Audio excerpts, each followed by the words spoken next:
Voice of Shah Zaid Kazmi. एक दफा मालिक अश्तर बाजार कूफा में से गुजर रहे थे। उन्होंने टाट का लिबास पहना हुआ था और इमामा भी टाट का ही था।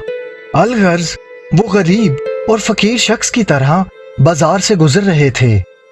बाजार में एक दुकानदार जो अपनी दुकान पर बैठा हुआ था, जब इसने मालिक को देखा तो इसने इनकी तहकीर करते हुए एक ढेला इनकी तरफ फेंका।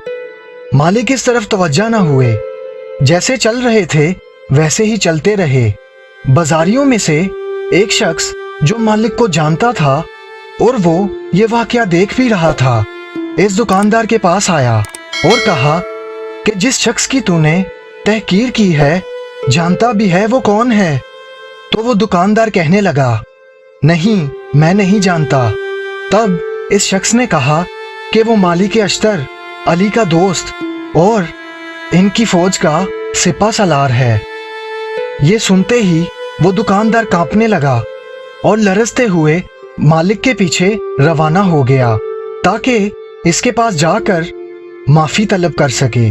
पीछा करते हुए इस शख्स ने देखा कि मालिक मस्जिद में आए हैं और नमाज में मसरूफ हैं, तो उस शख्स ने सब्र किया यहाँ तक कि जैसे ही हजरत मालिक ने नमाज खत्म की तो वो शख्स हजरत के पाँव में आकर गिर गया। तब मालिक अश्तर ने इसका सर बुलंद किया और इससे फरमाया, क्या कर रहे हो?